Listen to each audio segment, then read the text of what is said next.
Hello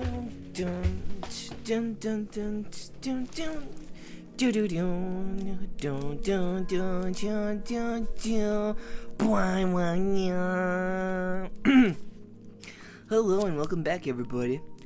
I want to read my comic books, cause yeah, I only got 3 to read, so no worries, it shouldn't take too long. Okay, so first thing I want to read is Dungeons and Dragons Ravenloft. Caravan of Curses. Chase Gilly Stern, Haro Guzowinski, Califano Pinto, Donovan Peter. Okay, so those are the people that worked on this book. It's a one-shot. So let's see. Written by Amy Chase and Casey Gilly. Art by Sylvia Califano, Eric Donovan, Jose Haro, and Sarah Stern. Colors by Adam Gawinski, Chris Peter, and Valentina Pinto. Additional inks by Maria Keene. Lettering by Ann World Design, Becca Carey, Jeff Eckelberry, and Jody Troutman. Edits by Dave Wildgoss. Editorial assistance by Ellen Boehner, and production design by Amurai Osario. Okay. Okay. First page, we see a tome or a book, leather bound. It's got stitchworks on it, and it has a kind of like almost childlike drawing on the front of it. And there's a bug crawling over it, and some wild greens over it, and some kind of weird inking tool next to it. This is a magical book. This is a magical book in your hands. But be warned, it's no fairy tale. In Ravenloft, we don't have fairy tales. Instead, we tell of the Pharaoh's jackal-headed son, legends of the fleshless forests of Hazlan, and the patchwork beast roaming Agony Isle. Ravenloft's children grow up with knives in their belts and appetites for nightmares. They have no stomach for happily ever after. Perhaps that's why I collect the stories I do. The worst sort you can imagine. Perhaps my taste is for poison, not sugar. Welcome to the Caravan of Curses. Okay, next page.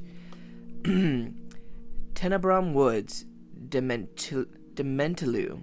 Okay, so the first panel opens up, it's a forest, and there's like this weird, like, cat-like creature following this little mushroom, or little marshmallow-like white creature carrying 2 buckets. Ting, ting, ting, ting. I'd move if I were you, Squirms. She's hungry. Aren't my children beautiful and strong? They favor me after all. Did you fetch the water? No excuses, maggot baby. Look, Short Crust has earned her keep. And it shows the little cat creature I was talking about munching on a little field mouse or a rat. Well, this little creature thing that this I don't even know what to call this old gentleman. He's like some kind of weird kind of species I don't recognize. He's got long, pale arms with sharp claws. He has sharp teeth, gray hair, scars, and piercings. And he's draped in robes. Tattered robes, but robes nonetheless. And the little creature he's holding is like, it looks like a little sack. Like a little golem made of a little sack of rice or something. That's my good girl, such a mighty huntress. Squirms, no, we're going to cook it. Don't pout, I'll let you have the tail. Okay, so this thing, I guess this is his little caravan, and he's gonna cook this little rat for the meal, as a meal. Next page. Oh wait, did I even describe what was in the last page? It was pretty much him just petting his cat. Yep, okay, so Ravenloft is a hopeless place for many. When the dark powers steal you away and thrust you into the hellscape, it's hard to keep faith. Small comforts are worth hoarding, especially for those of us who are cursed. Maggot baby, fetch another plate. Help, someone, please!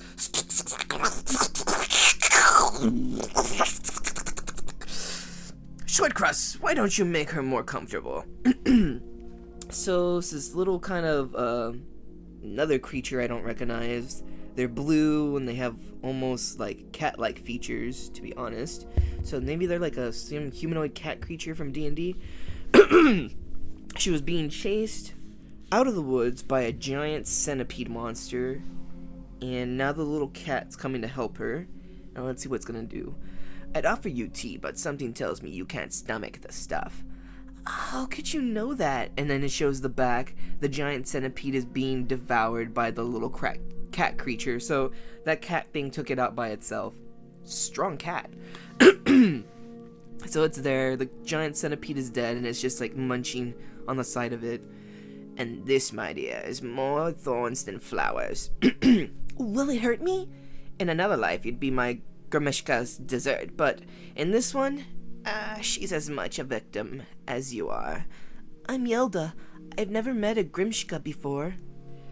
Now that we've all settled, I think it's time for you to tell me your story. I came for help with this curse. My story isn't very interesting. The giant cat creature that killed the centipede is warming up to what was your name? Yelda is warming up to Yelda, and it boom goes up to her and just curls up on her lap and just falls asleep. That's where you're wrong, my dear. The story is all that matters. So she's talking to this caravan guy, and she has a box. We don't know what's in it, but she's holding on to it and watching over it with vigilance. So yeah, turning to the next page. Well, alright. I thought at first it might have been a dream. Yelda Bonifoy, tomorrow night at the estate. Surely this is meant for someone else. Duchess de Nahair has no reason to think upon our household. Mend enough noblemen's threadables, trousers, and you're owed a favor or two. And it would be a favor to marry me off? It would be a favor to know that you will be protected and cared for when I am no longer able to do so. Oh, wait. What kind of creature is she? Okay, so I'm not really sure. So it's like a little flashback. She has a letter that's addressed to her, and I guess she's invited to like some kind of fancy party, high society party. And it turns out that her and her father own probably a local they're local seamstresses, so they make clothing and whatnot, and they mend clothing also. So let's see. I haven't been able to give you much, but I've taught you how to survive this domain as best as I could. And you do well to wear those lessons like armor under your gown, which I might aid could not have been finished at a more futurist time. My father dreams of my safety, and I dream of a world where we are never apart. It seems all of the Dementelu cling desperately to their dreams. Least we wake to a collective nightmare. Okay. So she's invited to a party, and her and her father are talking about it, and they made a beautiful dress for her to wear to the occasion. I belong here as much as anyone else, which is not to say not at all, but no one can know. Sir Garlidu really must be more careful with his wine, else he finds himself on the wrong end of a judge's. Pardon me, madam. I don't believe I've seen your face at one of these affairs before. Nor will you. The Duchess forbids the mask to drop. That she does. But the Duchess also bids you dance. Lucky for me, I suspect you aren't her grace. These wizards really do make it difficult to tell, don't they? I assure you, my son's interest in this little social climber will be fleeting. Oh, okay. So that's the dude's mom, and I'm guessing he looks like an elf, but doesn't look like an ordinary elf, as much as he looks like a drow with that pale skin of his, unless he actually is an elf. But he also has white hair, and drows are known to be white-haired, dark-skinned, but for artistic depictions, they lighten their skin tone because drawing pitch-black skin would be hard to see the details and whatnot. So they're usually depicted with like dark purples, blues, or like pale variants of those shades. I don't believe I've seen your face. Okay, blah blah blah blah blah blah blah blah. Okay, next page. So the son is, I guess he's a prince or something. Introduces himself to, what was her name? Yelda, and I guess they're gonna dance. But the mom's like, she don't like it. She high society. So you rightly deduced I am not Duchess Dunahair. Would you hold the name Lauren Alune in the same high regard? A name is a word, and a word is only worth the actions that it follows. I do hold your hand with some admiration, though. You play the game well, my lady. Do you care to play for higher stakes? Red Widow's Waltz. Okay, so they're dancing and talking at the same time, and he whispers that last bit in her ear. And as that happens, they continue to waltz. Are you so sure-footed, Laurent? If so much as a toe steps out of line, you may no longer have a leg upon which to stand. Seems fitting, since I already seem to have lost my heart this evening. I shall follow your lead. Okay, so they're in agreement. The waltz leads to... Or I think the waltz comes to an end and everyone bows. And as they're about to take each other's hands... Wait. Uh-oh. Both their faces look, and they're like, huh? You are a pretender in patchwork clothes, defiler, deceiver. Mercy, please. No mercy for the unmasked. You cannot disguise filth with finery. I condemn you. So this, like, undead-looking humanoid creature draped in a red dress with red feathers and a golden mask with a beak and these golden hoop earrings appears and speaks in this demonic voice as a man whose mask slips up at the waltz is immediately turned and evaporated into like a purple mist. A stranger's death is not enough to kill our ambitions in truth, and brings a sense of relief. For at this moment, we live to dream another day. Everyone continues the party like nothing happened, but this dude just got... And this red undead humanoid figure just kind of floats away or levitates away. The party continues. Okay. The days become weeks, and each week brings a new cause for celebration. Lauren and I found ways to let our masks slip when we were with each other. We opened our hearts and fell deeply in love. It was almost like this dream had finally come true. Almost. If you're going to take our family name, it is only fitting you also have this. The Alune women have been using it to host afternoon tea for generations. You'll be expected to entertain in the same manner. Oh my! This is so wonderful of you. I do hope to prove deserving of your family's generosity. Yes, well, my son does love you dearly, and I only want what's best for him. Till death our Duchess do you part. Oof! Thank you, my lady, or should I call you Mother? You may call me to your first tea once you are properly settled. Lauren takes his with sugar. Okay, so I guess she bumped into her. Probably some kind of sleight of hand thieves thing. But the mother gives her at the wedding a beautiful tea set. It's like you got everything. You got the thing to hold the tea, and then teacups. It's actually really nice. Simple but nice.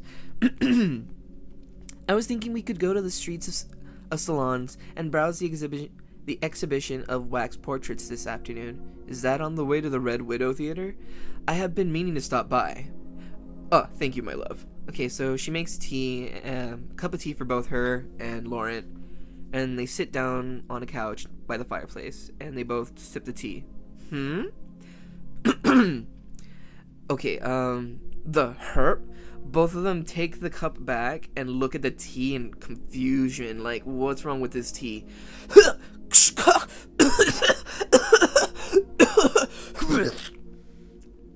Gods preserve me. Blood? But the merchant said this goodberry brew refused to let anyone stain our home and our happiness. but I could not scrub out this horror no matter how hard I try. Damn, the mother gave him like a cursed tea set. The moment they took tea from it, they both sputtered out blood. Okay, so next page. Gasp! Uh-oh. Uh-oh. What's going on here?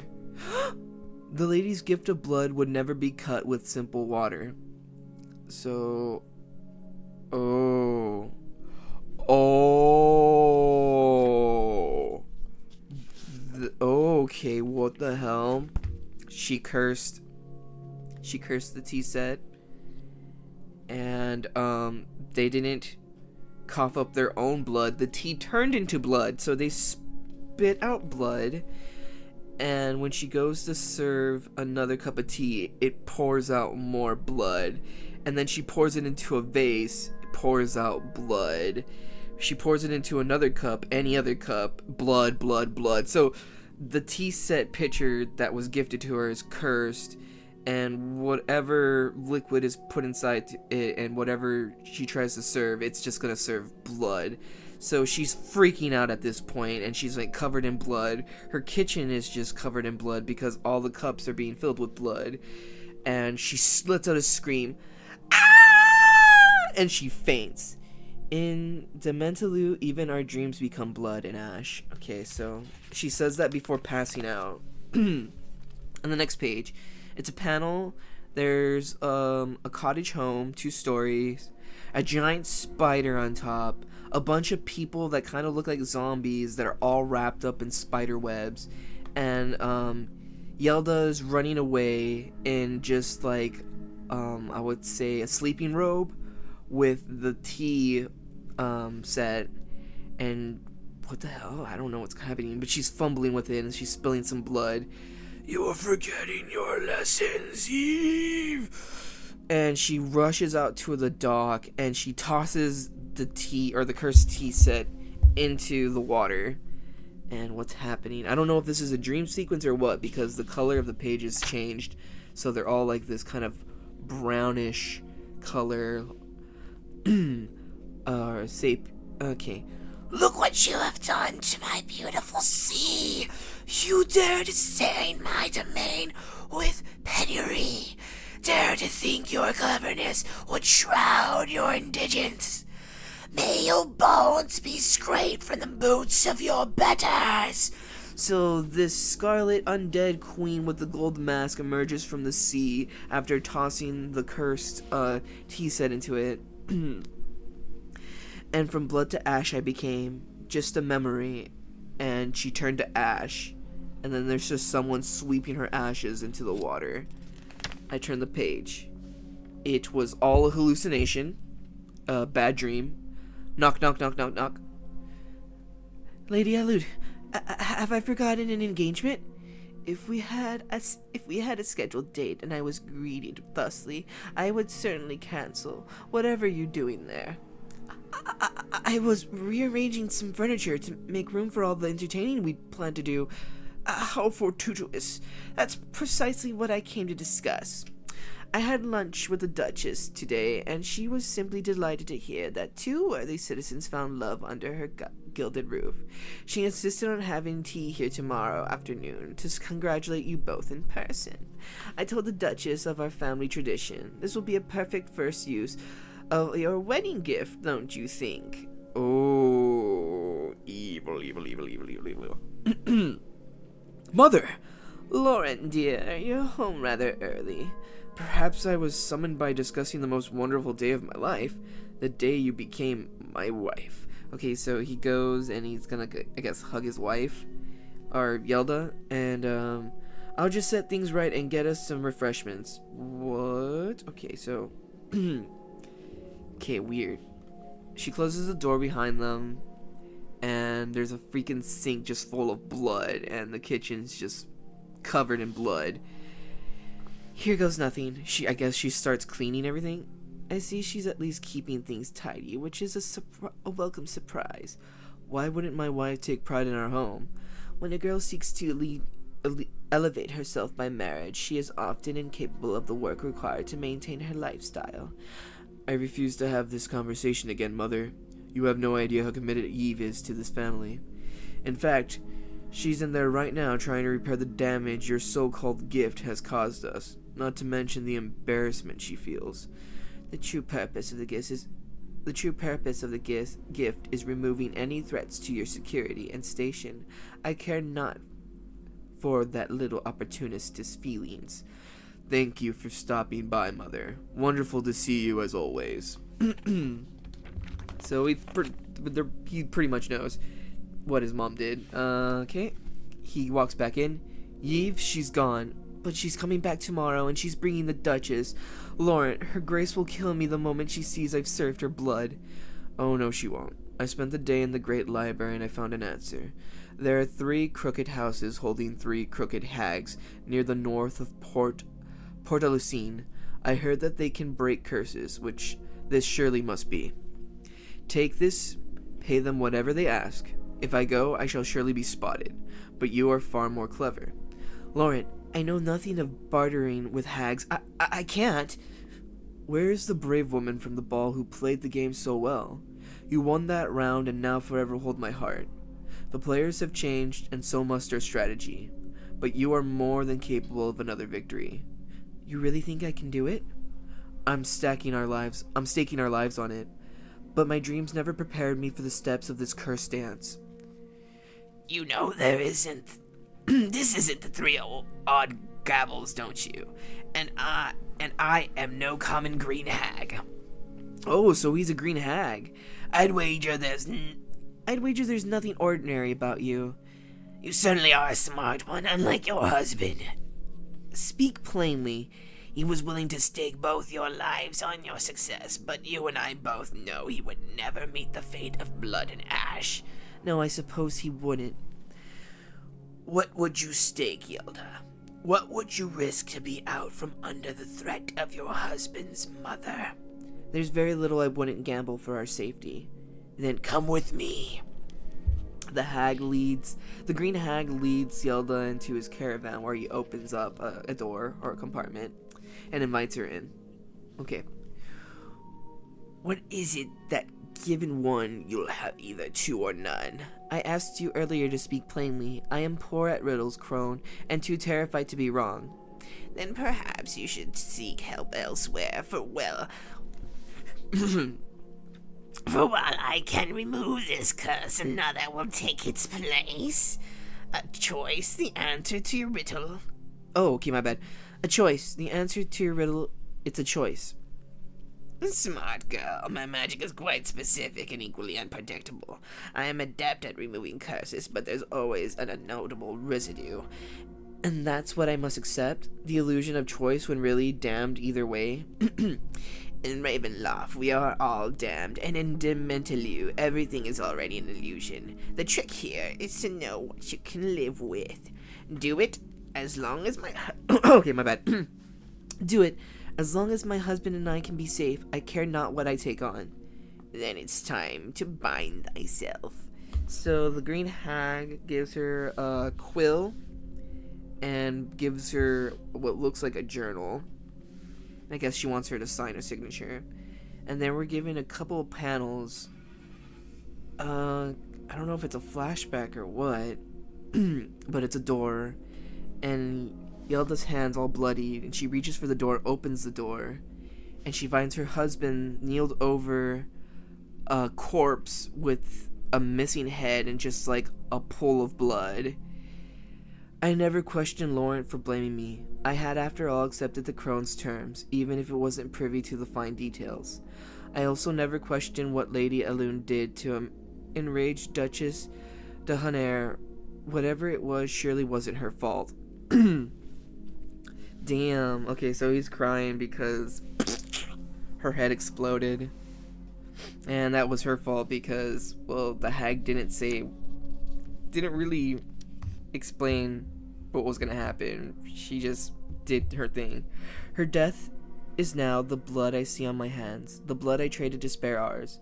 I am left with the facade of a marriage, and I am doomed to uphold it until the end of my days, till death or Duchess do us part.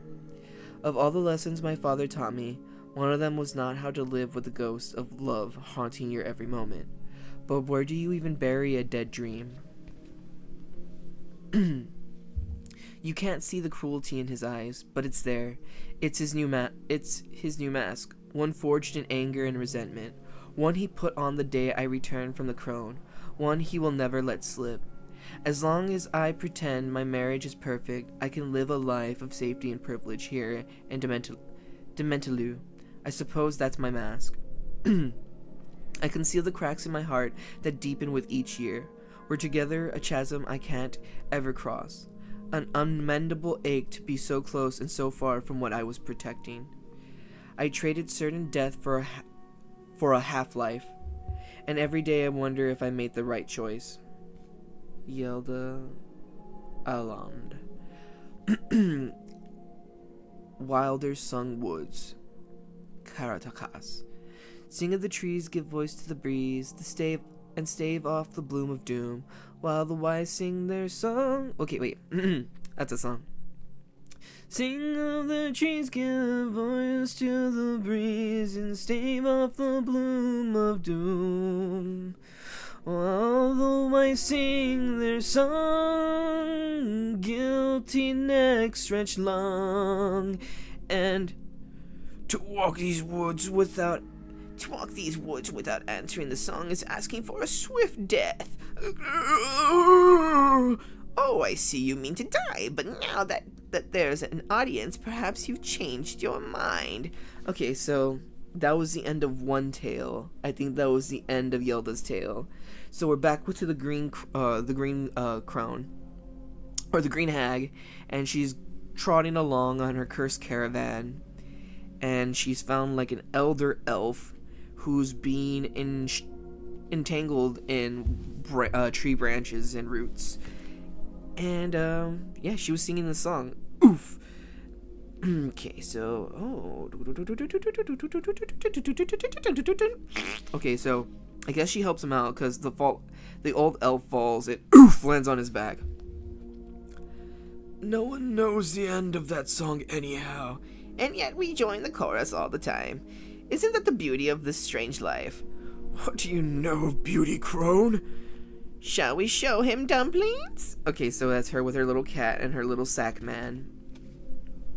So the crone has a new person to talk to. Beauty is a crackling fire and a sturdy shoulder to rest upon when all the world seems weak. True beauty. I wouldn't rest a death's head on your shoulder. You wouldn't catch anything worse than what you've already got, boy. As I was saying, true beauty is when we see past how the world has cursed us and left us to rot. Isn't it, my fangy angel? She pets her cat. How do you trust that hideous thing? Oh, wait, my bad. How do you trust that hideous thing not to rip your throat out? Tread lightly. You're in no position to judge others, trading your own skin for vainglory. How did you... Oh, I don't know, not the specifics, but I know a curse when I see one. And you, my sagging elf, are deeply cursed. Perhaps if you tell me, I can help you. I suppose your help comes with a price, Vistana Witch. Likely not more than you have already paid. Not the most engaging of audiences, but I suppose it will have to do. My story begins the same as I always imagined it might end, on a stage. Okay, so I guess he's a performer. He's an elf performer. So, weary travelers, fear not, the wolves in the wilds, they walk in the bright embrace of Mother Moon. She brings them the strength and guidance, but the hunger comes from within. Those that become slaves to their passion may fall prey to their animal nature, but even the most savage beast may yet be soothed. They make meals of the sweet melodies we sing, so cry out. Raise your voice in harmony with their howling. The Meister Singer commands it. Thus has Harkon Lucas tamed the heart of Kartakas and truly set us free. Bravo, Esther. Kartakas, live, weak or die. Oh, live, weak or die. Live, weak or die. Weird, because weak is spelled with E-E instead of E-A. Okay, it might be a play on words. Okay, so, shwing. Next page. And, okay, it's puppets, a stage, and a performer singing. but you can take your bows later. I sat quietly through your performance after all. Ah, gentle there. Wouldn't want to damage such a perfect canvas. Looks like you're not the only one who can move an audience to tears with your art. Tears? You're just seeing the moon in my beautiful eyes, I'm sure. Just hold still, primo uvo. Okay, so, it's a ginger human, I think, and a male tiefling, and they're being, like, flirtatious with each other. Why am I not surprised to see you letting your boyfriend hold you down, Aster? It's like you don't even care that live week is only a moon away. All of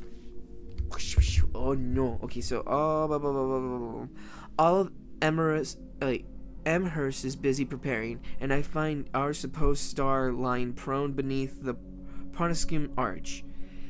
Crane can attest to the brilliance of my performance, Jaco. Meanwhile, you're so little to rehearse your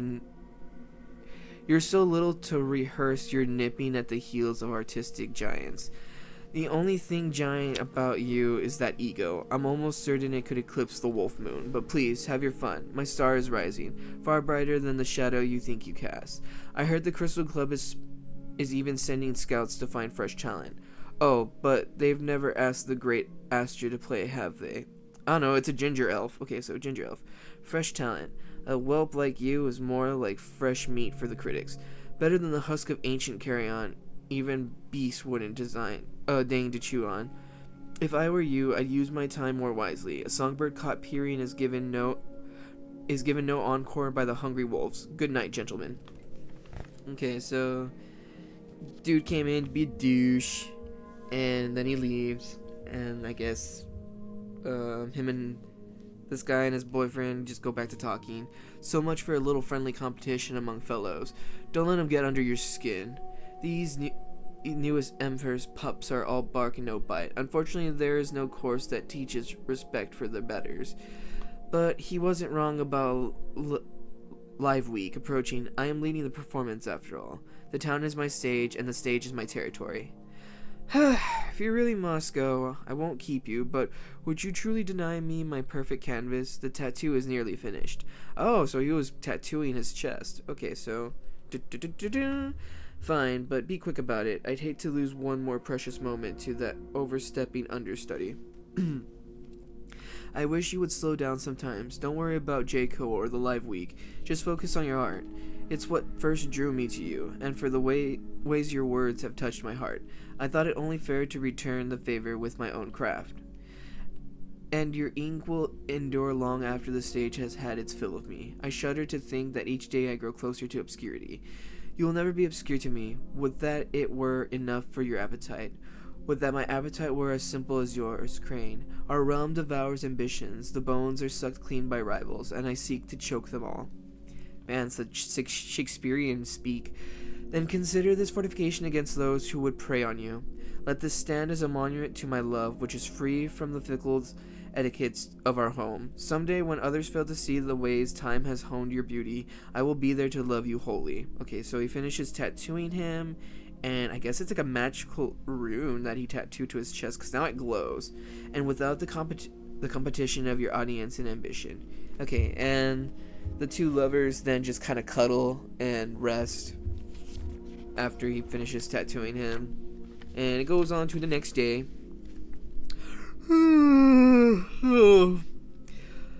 Ginger Elf wakes up. The racing sun to the stage already.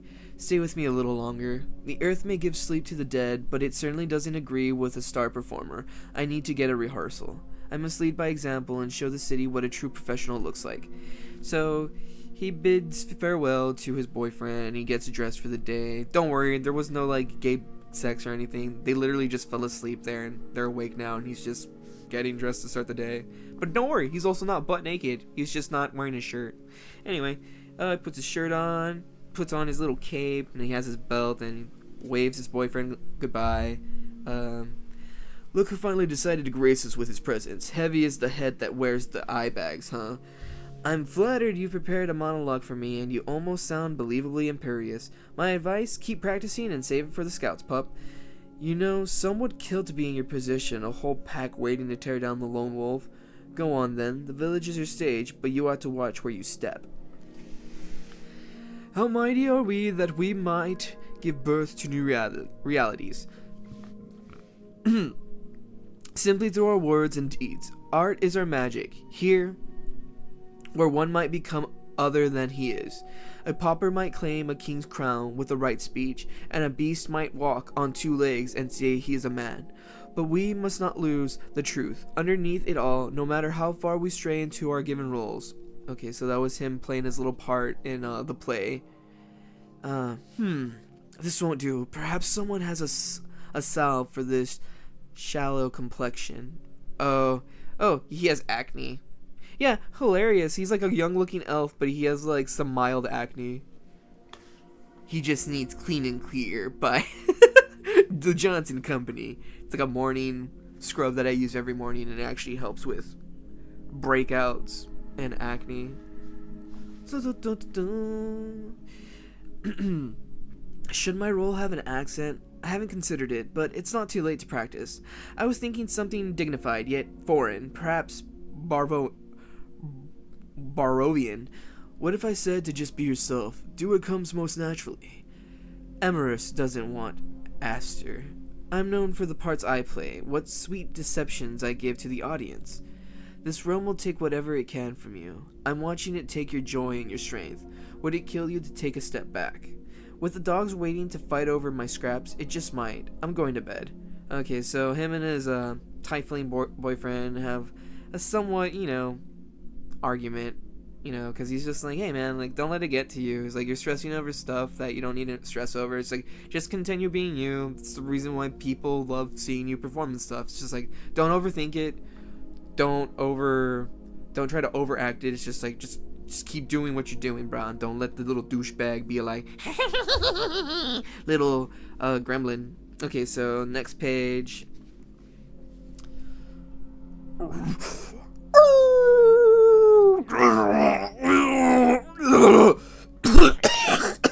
Uh-oh.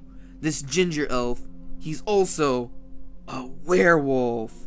Bum bum bum bum bum bum. Because it shows him outside, and it shows a full moon, and it shows a wolf howling, and then it shows a pack of wolves devouring a deer that they caught for the night. And this dude's like, oh, and he's going through that body transformation, and you can see him howling in pain. Go on to the next page.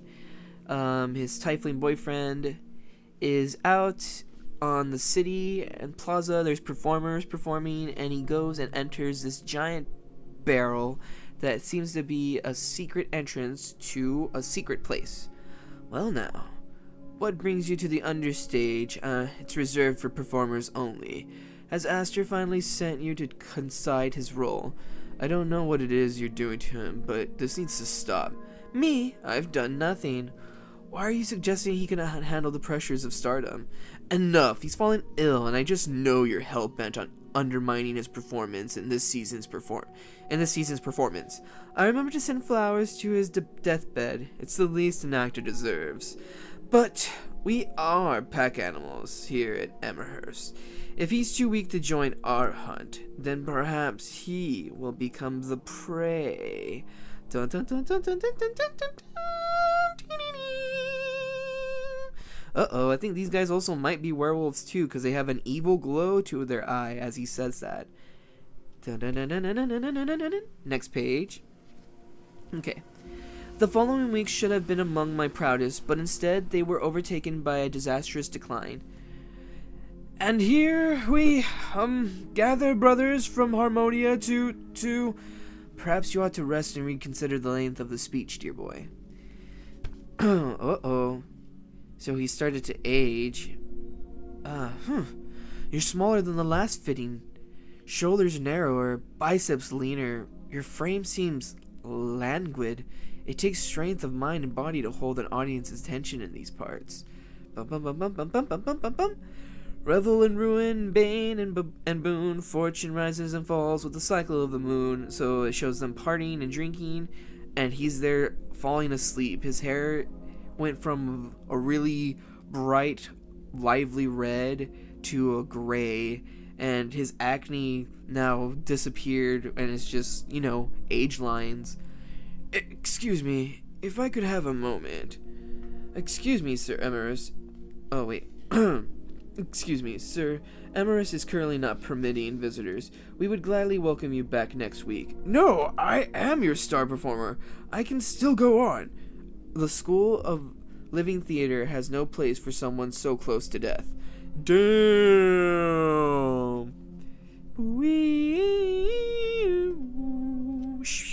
Next page. Gone. I had everything, beauty, dignity, the respect of a community, all gone to rot. Because a jealous cur grew cold in my shadow.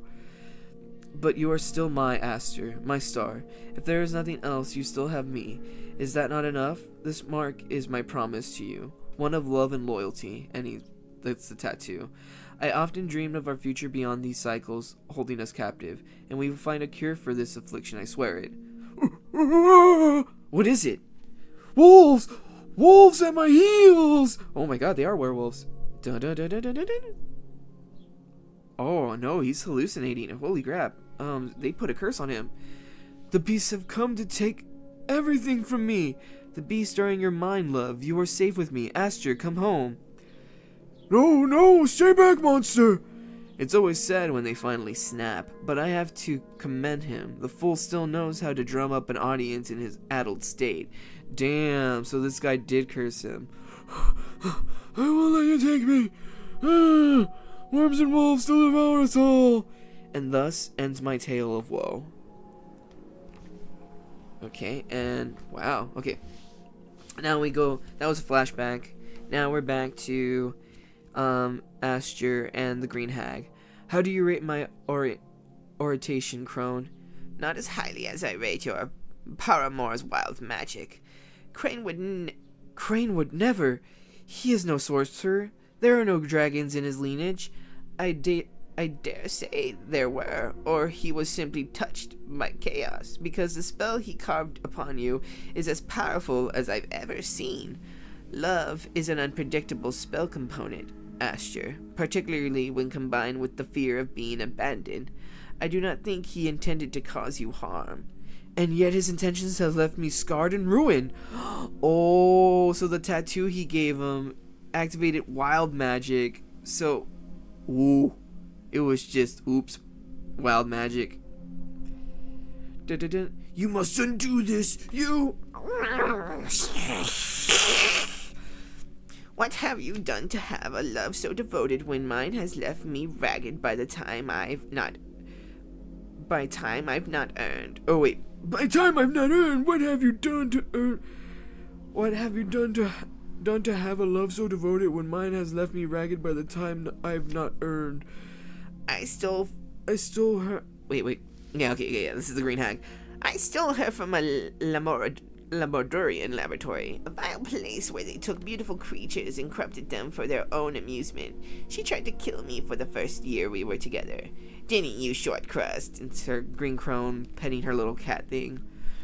Just as my love is slowly killing me, that's what's happening, isn't it? Not if you're willing to make a deal. Dun dun dun dun dun dun dun dun. What is it? What is it that given one you'll have either to or no? I have no time for your monologuing, Crone. I can feel my body decaying by the moment. Very well then. I strip away the binds of love, peel away the ravages of longing, and in their place I leave youth, flesh that will hold radiant in the spotlight, glorious and unmarked, once more, drawing the adoration of all who see it. The harsh critics of Skald. The harsh critics of Skald will never touch you, for you will never know your future. Your time will end in a body outside nature's will, a handsome corpse, courting an early grave. I have seen what nature wills, and if it means I leave the stage in glory to perform for the worms, then so be it. I accept your curse over that of what a so-called love bestowed upon me, and with that I shall take my bow and exit, Crone. So, She made a deal with him, and because of that, he is no longer old anymore, and he's youthful again, and he has clear skin, but the tattoo is gone. Mavi's Garden. Okay, so it's the crone, and it shows the wildcat pounce on a rabbit, but was she beaten to the punch? But no.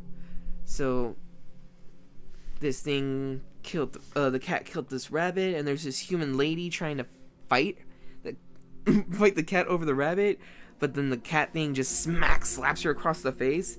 Oof, she falls back. We're seeing that she's pregnant. The cat continues to eat the rabbit. We aren't creatures of pity, you magnificent girl. The cat's now sniffing her. But I would share your kill if you'll have me. Us, I suppose. So the cat's willing to share the rabbit that it just killed. My stamina comes and goes, but the cravings are relentless. Okay, so it's a pregnant lady this time. Wait, so... Okay, so this guy undid the curse, but we didn't get to see what happened to him. Like, what bad thing happened because of it. Anyway, go back to the pregnant lady. What did you catch, lovely? I suspect our guest needs all the nourishment she can get. When did your people last feed you? I have no people, not anymore. Is that... It is, and I haven't used it today, so help yourself. The gallon of honey should keep you for 2 gallons. 2 gallons mayonnaise is also a choice. Okay, so this pregnant lady just starts downing mayonnaise. I haven't thanked you for your kindness. What shall I call you? Crown will do. That's Short Crust and Maggot Baby. You must be from Victal. Yours are the only folk who don't balk at my kind of family. After you've seen the gurgle, nothing is ever surprising again. I'm Hesta Sinclove. Tell me, what compelled you to leave the safety of Mother Lorinda's land, vulnerable to the evil Fae? A curse on the Fae. Dear, curses are my specialty. Okay, so she gets angry and she has like mayonnaise coming out of the side of her mouth as she says curse the Fae. And now we get her backstory, so let's see what's up. Okay. Ennis and I married 3 summers ago. We asked Mother Lorinda for her fertility blessings.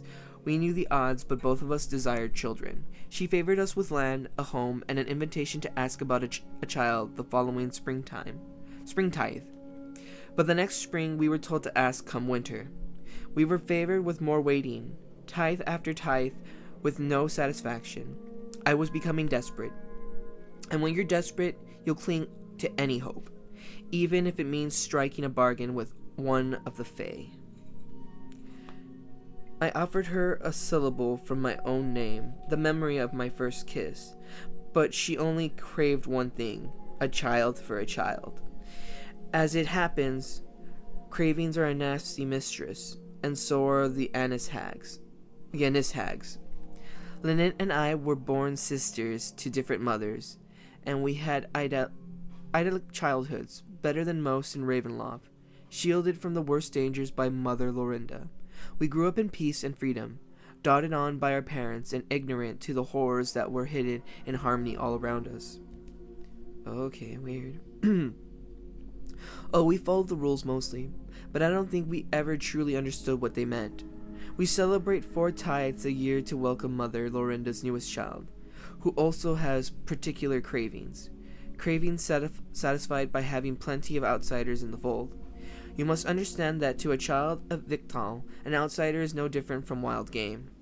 Oh, if we didn't hunt them, it would have been one of us. Oh, they're cannibals. Gross.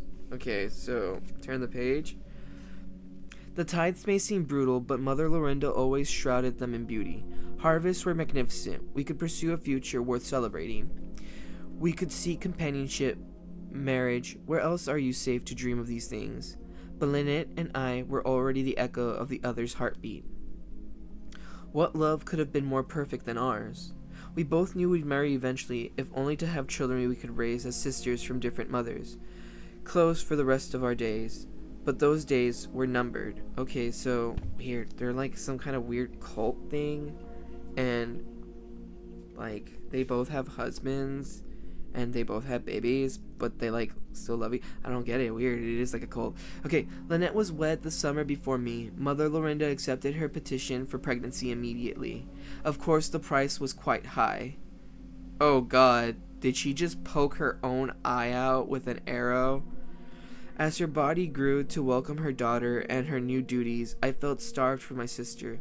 Yet another craving, unsatisfied. Soon after, I was matched with Endis, hoping to heal the emptiness in my heart. On my wedding day, I learned that the offering still craves the anchor from which it was carved. Okay, so I was like, they're in some kind of weird, like, cannibal cult thing. She gave her own eyeball to... That's so weird. Okay.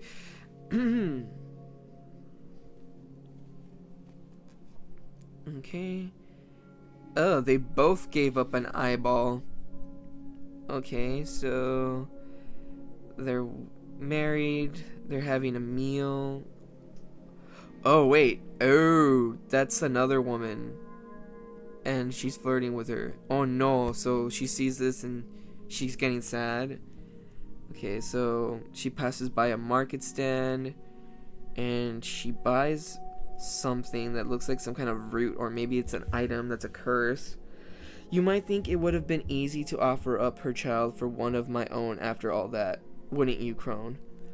But nothing about my story is easy. Slap. My eye, cover it now, Hesta. She can see through it, she'll know where I am, and I can't. If she smells the birth, if she sees the blood, she'll come crawling out. The minders would have, ugh. Okay, so her friend's giving birth, and she's yelling at her friend to cover up her eye. And how could I give up the sister meant for my baby? How could I give up the sister meant for my baby? How could I ever do anything except love her completely and immediately from the moment we met? What shall you call her? I like to name her after you. Okay, so she gives birth after she gets blindfolded. I present my daughter name for the benevolence that brought her into this world. I hope you don't mind, Mother Lorinda. Please meet Loris Rinda, the newest child of Vitkal, who I will raise to serve her namesake just as I do. Children are rare in Vitkal, nearly unheard of without my blessing. I cannot grant every petition, but my heart is sympathetic to the cravings of motherhood. I bless with intention, with consideration to the good of our home. However, the dark fae circling our village, frothing like a pack of starved Grimshka for your bargains, aren't so indiscriminate. They do not treasure you as I do, nor are they as devoted to the prosperity of Vitkal. They will only take while I seek to give. Okay, so she gives her back the bebe. At that moment, I understood Lynette completely. She was protecting her daughter, and I knew, no matter the circumstances, that I would do the same. Okay. What would a darkling as powerful as you do with a soft Vitkal lass? Where would the victory be in breaking a boneless fall? Your guise is clever, but I have an eye for the Fae.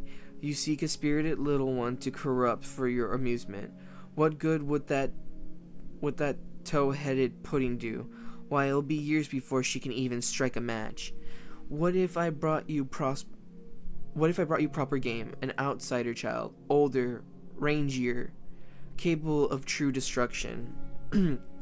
2, then, as soon as you bring me 2 outsider brats, you will swell with a healthy baby girl.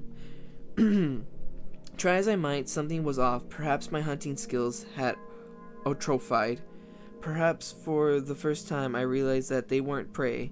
They were someone else's babies. They always had been, no matter how old they were when we found them. Or it simply could have been that fate finally decided to intervene. Okay, weird. When the fall tithe arrived, I had nothing to show for it. I knew the Fae would be growing impatient, but I couldn't simply grasp. Only have I only have but a moment. You must enter one of the games today, and you must win. Mother Lorinda is offering the boon of the victor's choosing, but all that remains are lost siblings and Gossamer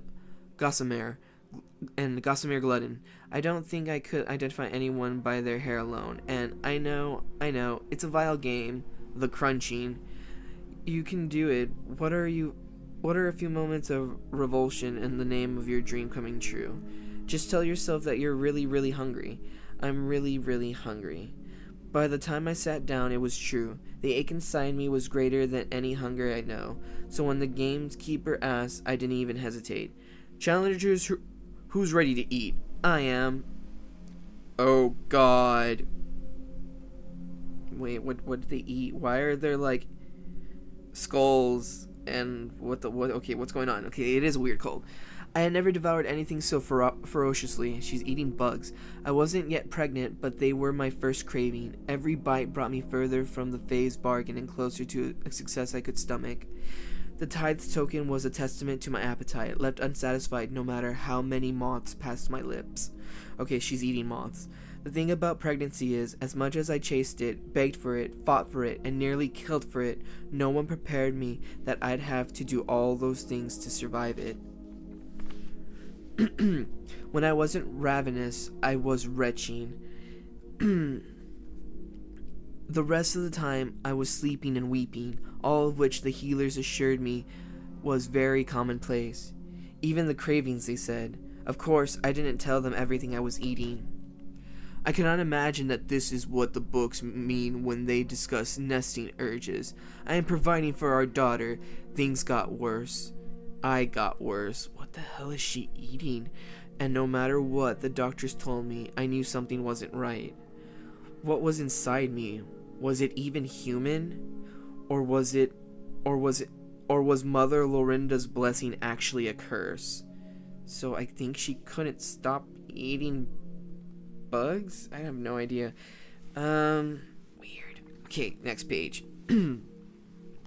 I came to warn you. You must leave immediately. Your daughter isn't safe here, and neither are you. Mother Lorinda means to have her offered as a minder, taken into her service as soon as... Dun dun dun. Her friend came to warn her, and I think she got killed by Lady Lorinda. You may run, but I will find you wherever you go. I will claim what I have given. There is nothing you have that I cannot take. The curse of my sight shall follow you wherever you roam. I was a fool to believe my home was ever safe. Nowhere is safe, but at least out there, there's a chance, maybe, that I can break her curse, that my daughter can remain with me, and I'm willing to do whatever is necessary. Mother Lorinda is no doubt a cursed creature, but she didn't do this to you. If you're going to tell me that all my symptoms are entirely normal, this did. Okay, so she pulls the pendant that I guess she was wearing or she had on her.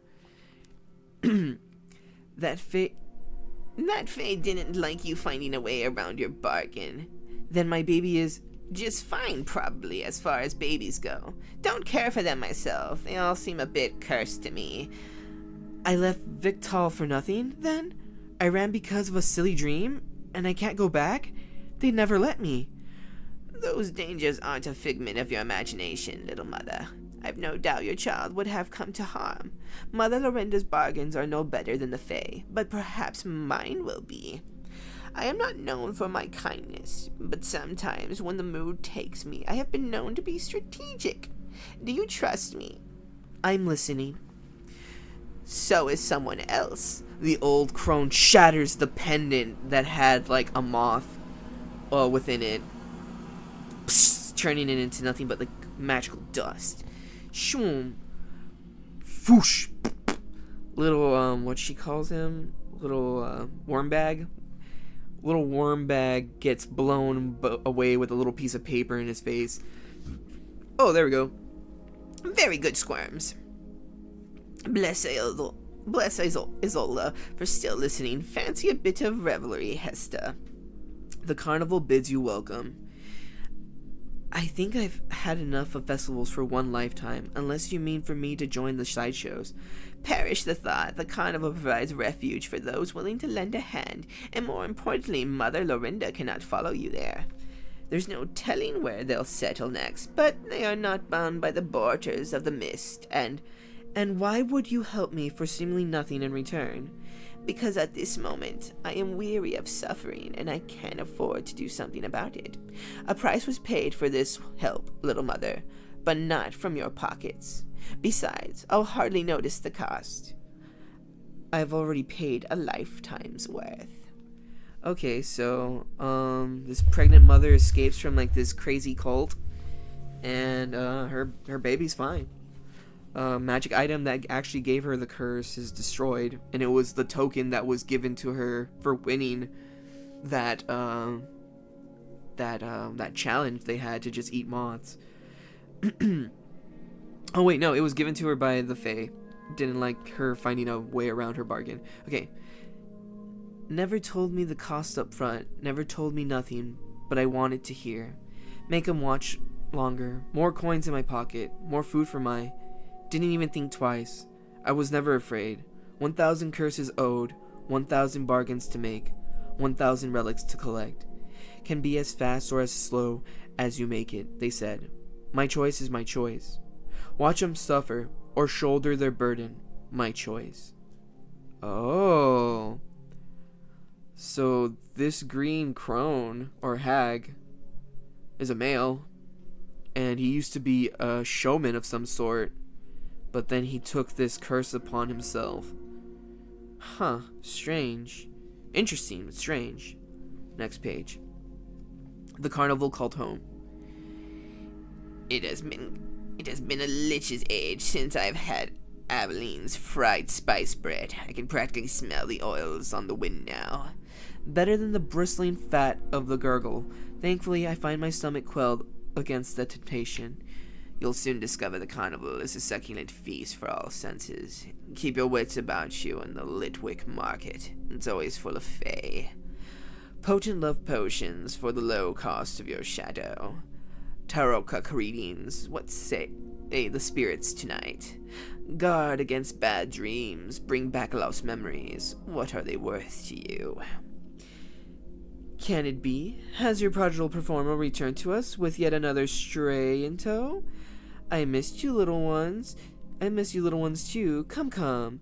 We've a place for you to rest your weary wheels and your worms. These wheels may finally come to rest for good. Isolde? I think I'm close to fulfilling my end of the bargain. Who can truly keep count of hundreds of cursed curios with these two to look after, but it feels close. I know better than most how it feels to pursue a tireless quarry. I hope your hunt proves fruitful and final. And what of your Tempest traveler? She seeks sanctuary from a particularly possessive Dark Lord. Couldn't undo all the harm of her curse. Never can, but I banished the worst of it. Now she needs a place to hide. Okay, so it's like an elf, dark skin, or brown skin if you prefer. Really long ears. I've never seen an elf with ears that long before. She's holding the little worm bag, and she's talking to the green hag. Anyone who is willing to lend a hand is welcome to join our merry company. This domain has always been made by its people, not its place. Hesta is a shrewd survivor. She'll fast make herself part of the family. Then perhaps we should call her Hesta the Hasted. It appears your ward is wandering off already. So she's wandered off, and fearless feats of fire mastery right this way. Stay for a spell and see my dance. Deep fried delights, sugared snacks, and monster meats on the bone. Oh my god, so it's like a carnival of like bunch of people with different performance arts and whatnot. And she's just eating a bunch of freaking carnival food. Hello, little things. You were right, I can hardly pick an attraction to focus on myself. So she's talking to some goats and petting some goats. Having fun there? Wait, having fun there? I do hope that is alright. I'm sure I could find the copper to compensate you. Eck, no, I don't. I don't run a petting zoo, but it seems Dame Leslie has taken a shine to you. So now it's a ginger elf. She has a bunch of scars. She's wearing overalls, a white t-shirt, and a red bandana around her neck, and I guess she's here to feed the goats. She watches and takes care of the livestock. I see you've found friends already. Trout, Dame, Leslie, and the butler have made me feel quite welcome. It's as if we've known one another forever. So now we find Hesta feeding some baby goats with a bottle. Well, Tony, Hesta wants to earn her keep. So long as she doesn't mind a fair bit of dirt and dung, I would be glad for the help. A little mess doesn't frighten me. I'm about to have a child after all. So I suppose this is where we part ways. I'd like to thank you. I know you did something you probably shouldn't have done to help me. I cannot promise all your days will be blissful and unburdened, but at least we can all do is try to lighten the load for one another. Shalissa, how many times have I said no serpents in the pens? We don't want a trampling. So there's a snake in with the goats, and they're like playing in the mud and stuff. So sorry, but I came to say that we are all set up for your show, Crone. May it be my last. Gather around one and all to see what curses have come to call. I shall show you a selection of my terrifying trinkets, each more malicious than the last. The slippers of sorrow, they take away the wearer's pain, but deliver a plague to every threshold they cross. Fionrai's mask of lost faces. A warlock once wore it so long he relinquished his true visage, leaving his features entirely blank. The mirror of true fault. This ghastly glass reflects only the beholder's most private insecurities. Do any of you think you have any item equal to mine? I am always looking for particularly nasty new additions. This loot gurgles like a drowning man. These dice make you gamble your own bones. Breeches that ride me bum and don't touch me ankles. Breeches that ride me bums and don't touch me ankles. Okay, turn the page. So a bunch of people have a bunch of strange things that they're willing to trade for his strange things. Please, if there's any pity in your heart for a cursed creature like myself, you'll lift my burden before it claims me. This blade thirsts for my blood. It will have no other flesh but mine. Make no cuts but on my body. I cannot even slice cheese to feed myself without my knife extracting its price. I see. A lethal malediction left unresolved. But to better understand the nature of this entanglement, I require your story, Mr. Wilkes, Nettle Kettle, but I'll make it brief, as it's a matter of survival, you see. It was a night like any other, drinking able at the Brighthaven Bazaar. I was in good spirits, but something suspicious caught my attention. Two bloke cultists, by their looks, were whispering about a ritual, a sacrifice. So I did what any reasonable heroic fellow would do. Slam! He slams down his pint and he throws a knife in their direction. Halt, evildoers! I cannot allow you to bring this reputable tavern or our world to ruin. Hiss! Foolish hero, you will never defeat us. I curse you to life by 1,000 cuts. Every slice your blade would make upon this world will be marked on your flesh forever. And as the vile curse took hold of my trusted dagger, I knew. Halt your work of fiction. Oh wait. Halt your work of fiction that I may hear the truth. Their truth. The blade is bound to him.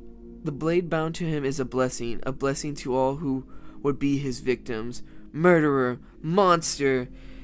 Do you seek to free this sinner from our vengeance, Crone? That depends. How did he earn your wrath?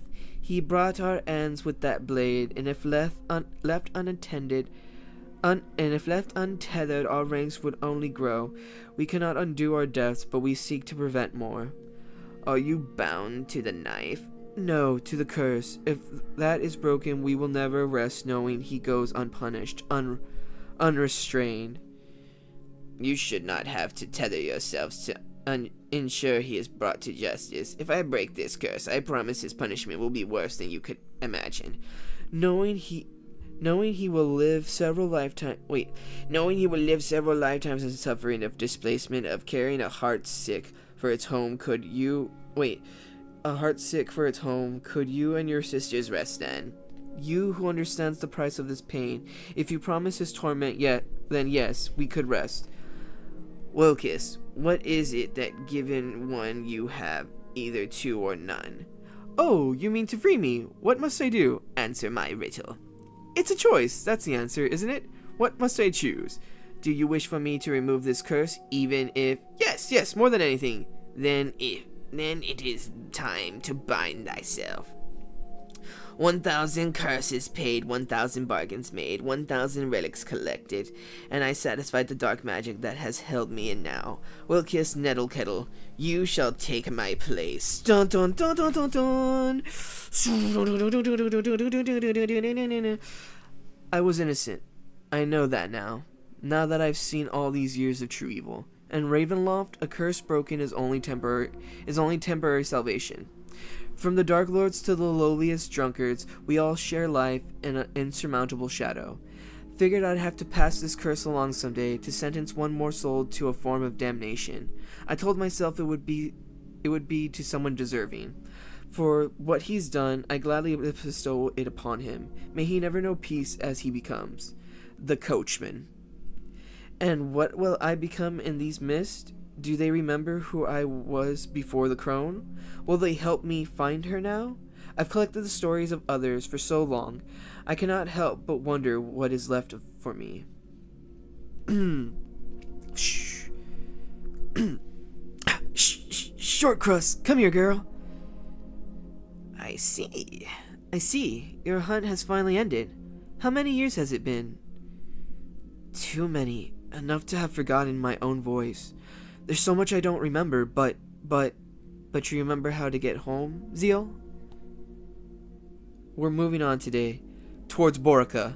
The caller beckons, and besides those nobles, always have coin to spare. There's a wagon ready for you, should you want it. He passed his curse on to this last dude, and because of that, he turned back to normal. A youthful male human with piercings, short brown hair. He has long eyelashes for a male, so his eyes look a little feminine, but hey, genetics.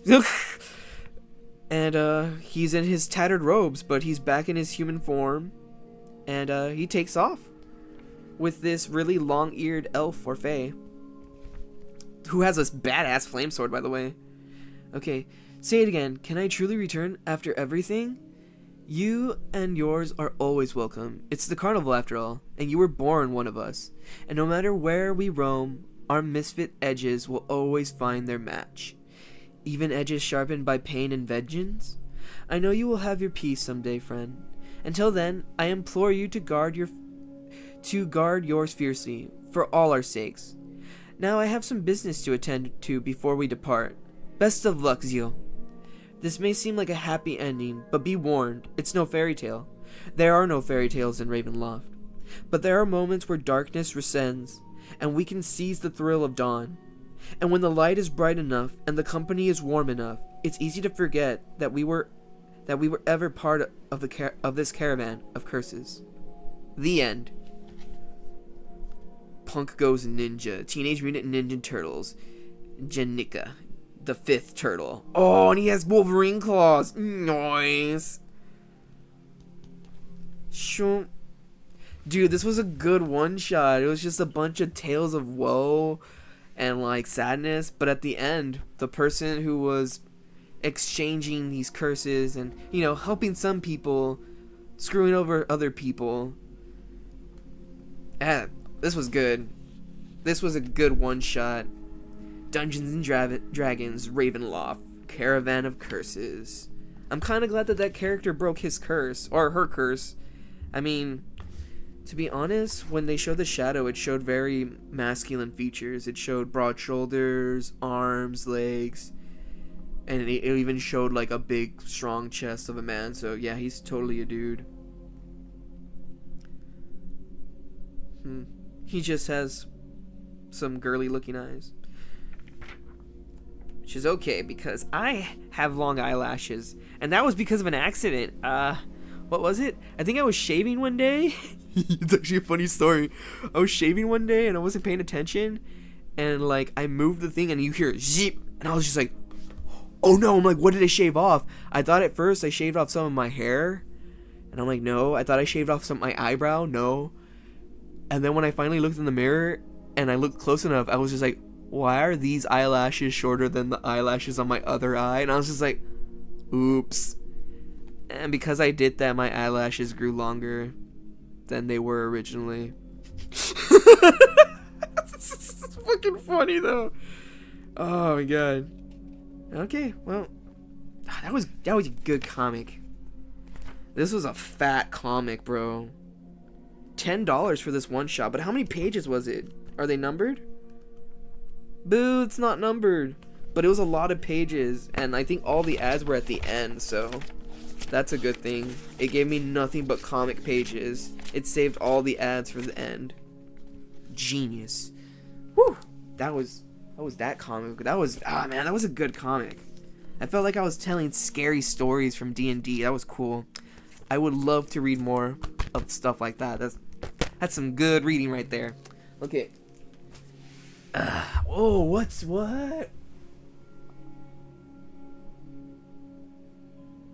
Oh, okay, I have people in chat and they're like, play Helldivers. And I'm like, bro, I'm reading. Okay, I have 2 more comics to read. I have the Batman and Scooby-Doo Mysteries and the Blue Beetle. I'm gonna read Batman and Scooby-Doo Mysteries because I want to read something funny. Okay, so let's read some Batman. The best team up you never knew you needed. Batman and Scooby-Doo. Let's go. Wow, and people say Batman is stone face, and it shows Batman, Scooby, Shaggy, Fred, Velma, and Daphne. They're all like hidden with these little gargoyle stone faces. She made a pun. She's funny. Okay, so does Gotham City really have more gargoyles than any other city in the world? Absolutely. Here on Rodolfo's Gruesome Gargoyle Tours, we'll get up close with these buildings that have the highest concentration of gargoyles in the city. The Sprang Theater Police Headquarters here at St. Gardner's Cathedral. The gargoyles on the cathedral symbolize. What the hell? The dude just turned into a gargoyle. Is this part of the tour? If it is, it's too up close. Dun dun dun. Just like a classic episode of Scooby-Doo. It opens up with the cheese fact. Oh man, I love it though. Oh, we get classic Batman and Robin. Okay, let's get this. So we're seeing footage, and then it flew off somewhere. Lucky the tourists all had cameras, because no way would I have believed eyewitness testimonies on this one. I figured a guy turning into a gargoyle is more a case for you bats than the cops. Not to mention us, Detective Bullock. When the mayor's office called yesterday and asked us to come to Gotham City, they didn't say why. I guess now we know why. Oh, not if they called you yesterday, Fred. This only happened an hour ago. What? So Fred's talking to Robin and Batman and Scooby-Doo and the gang are all talking to Detective Bullock. And we go to the next panel.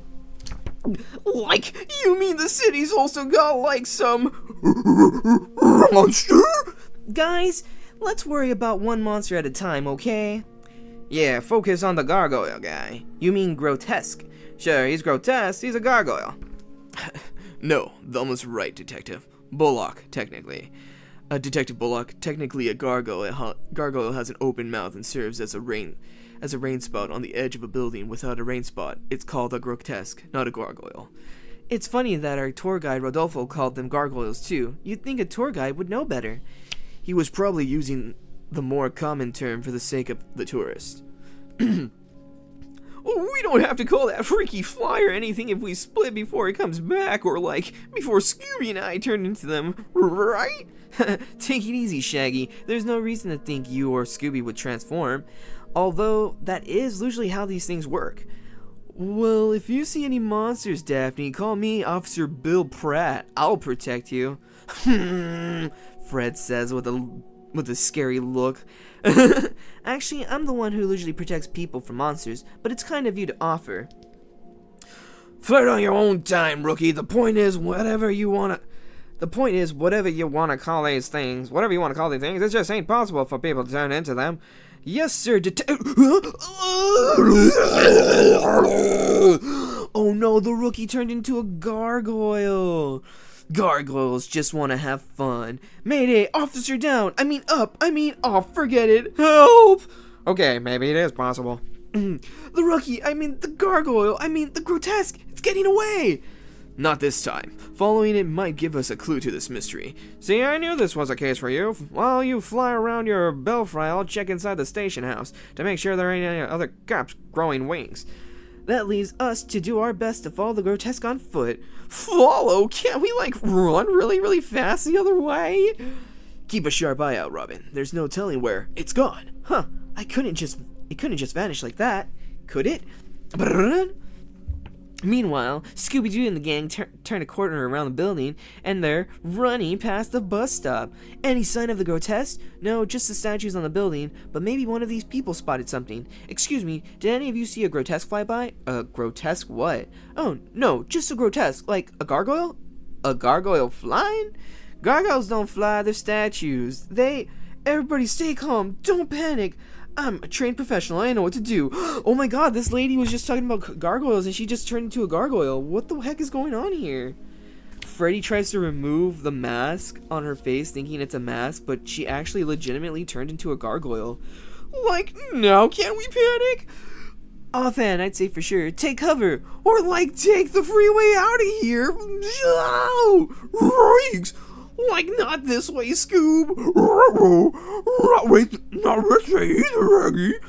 This city really does have a lot of gargoyles. Gargoyles are us. So Scooby-Doo and Shaggy are hightailing it out of there while Fred, Daphne, and Velma hide behind a dumpster. So they're being chased by a gargoyle. And, you can slow down now, Scooby. The gargoyle, Grotesque is gone. We know we couldn't find any signs of it either. No, Fred meant the other one's gone too. There was another one? None of this makes sense. Like random people turning into stone monsters for no reason. It makes about as much sense as any of our cases. No, it doesn't make any sense mythologically. Grotesque and gargoyles are supposed to protect people against evil. I never heard of any legend of people turning into them. Maybe we can make it make sense if we look for patterns. You mean like plaid? They're talking about clothing patterns. No, patterns of events. Did you notice the victims didn't all turn into the same creature? That's right, each one of them turned into a copy of whatever statue was nearby. So if everyone in the city stays away from the grotesques and gargoyles, no one else will change. In Gotham, most of the buildings have grotesque or gargoyles. We can't keep everyone away from all of them. No, but perhaps we can minimize the danger. I'll ask Commissioner Gordon to tell people to stay indoors. People are used to that. They'll probably assume it's just another Joker attack. The important thing is to keep this quiet. If the public knew that anyone in Gotham could turn into a monster, it would cause a widespread panic. It might be too late to keep it quiet. Look at this. This is Vic Vale with a special bulletin for GNN, the Gotham News Network. Citizens of Gotham City turning into gargoyles at random. It sounds incredible, but the news certainly spreads quickly. How did the TV station get footage already? With everyone having cameras in their phones nowadays, I guess it was inevitable. Sources indicate 3 incidents so far. That Vicky Vale does work fast. They've even identified the people's names already, and now we know their names too. That gives us another opportunity to look for patterns. No one else who was near those statues turned into grotesque, including us. Why did it happen to these 3 people? I'll ask our computer expert to search for factors those 3 people have in common. Batman to Oracle. Hey, Batman, let me take the wild guess. Is this about people turning into grotesque? I'm on it. If anyone can find a link among the victims, Oracle can. And she said grotesque, not gargoyles. Impressive. Meanwhile, are we supposed to just wait around and hope we spot someone else turning into a grotesque? We can make that more likely, Daphne. Well, how? By sprinkling gargoyle chow on the ground? Or Ruby Rex? No, by going someplace where it's more likely to happen. Take this communicator so we can talk on the way. To the Batmobile and the Mystery Machine. Where are we going? If we're right if we're right that people are transforming into grotesque that are near them, then our best chance is to go someplace that has a lot of grotesque. We're heading to the building with the largest number of gargoyles and grotesque in the city. Can't we head for a diner instead? Atomic batteries to power turbines to speed. Ruby snacks to lunch on?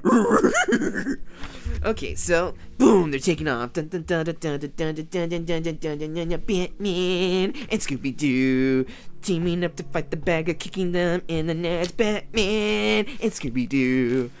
Okay, Batman, Mystery Inc., can everyone hear me? Yes, Oracle, go ahead. Did you find any information about the 3 victims? Sorry, I checked all the standard databases, but I couldn't find anything on them. You mean they don't have criminal records? No, I mean I couldn't find anything about them anywhere online, not even posting cat videos. Nobody's used those names in decades. But that's not the strangest part. I think I know what you're about to say. Oh, wait, I think I know what you're about to say, Oracle. I noticed it myself, but there's no time to discuss it now. We're here. Dun, dun, dun, dun, dun. Okay, so Batman and the gang have arrived at the place that has the most gargoyles. For the last time, ladies and gentlemen, there will be no show this afternoon. Go home. Says who? You're not the manager. No, I'm Jerome Levitch of the Department of Health. In the interest of public safety, the theater will be closed until the current crisis has passed. But I have front row seats. You mean to say you've closed down the theater? Naturally, we can't have our citizens turning into gargoyles willy-nilly. Like who are willy and nilly? Did they turn into those creepy creatures too? Oh my god, Shaggy, you're so stoned. If our theory is correct, keeping people out of the theater won't stop it. We believe people are turning into grotesques that are nearby. There are plenty of grotesques on the outside of the theater, too, not just inside. Young lady, the Gotham City Department of Health operates on facts, not baseless theories from meddling. Oh my gosh, it's not a heart attack, and it's not gas or diarrhea.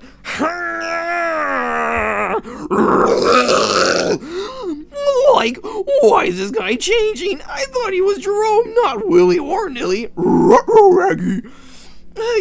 My seats weren't that good. Peace out, guys. Looks like the guy from the Department of Health didn't close the theater a minute too soon. Actually, Fred, he knew he didn't have to close it at all. Oh, wait. Actually, Fred, he knew he didn't have to close it at all. Isn't that right, Jerome? The grotesque people turned into aren't real, and neither are the people who turned into them. Jinkies, that's why Oracle couldn't find information about any of the victims. It's because those people don't really exist. But if those aren't their real names, who are they?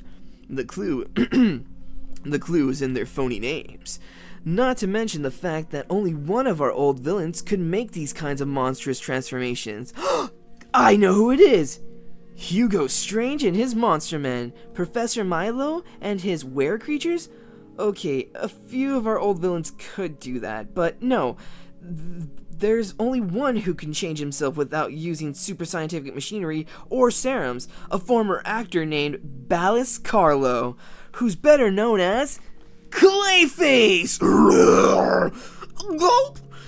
I think I liked him better as a gargoyle. Grotesque. Clayface can change his shape to become anyone or anything he wants. Turning into a grotesque would be simple. But how did he make all those other people change? Whoops, low bridge. There weren't any others. Everyone who changed was really Clayface in a different disguise. That's why we only ever saw one grotesque at a time. Like one of this mud pie monstrosity is plenty. All I had to do was keep people away from buildings with gargoyles. Then I could steal the Sprang Theater's priceless collection of theater memorabilia at my leisure. So I pretended to be all those people turning into gargoyles.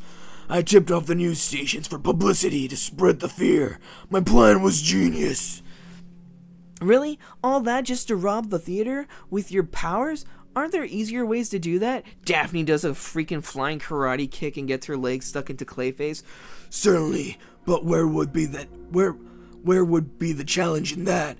I'm an actor. Convincing the public that I was 4 different victims and a variety of gargoyles would have been my greatest performance until you spoiled it. I got you, Daph. You keep calling them gargoyles. For the last time, they're grotesque. And you kinda tipped your hand yourself. You gave all your fake victims the same names as classic movie stars. Only a movie buff or an actor like you would do that. Yes, that was my own private joke, but I concealed it by using the real names of actors who won fame under stage names.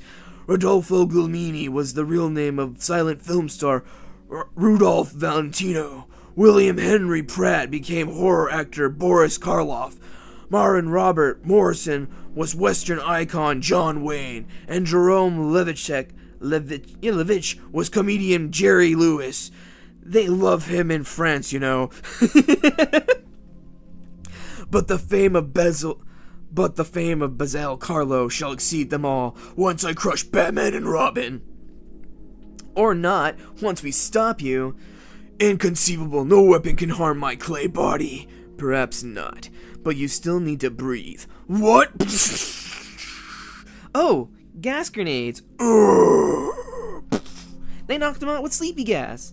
Phew, good thing you keep knockout gas in your utility belts. Just the thing to put Clayface to sleep. And Scooby and Shaggy, too.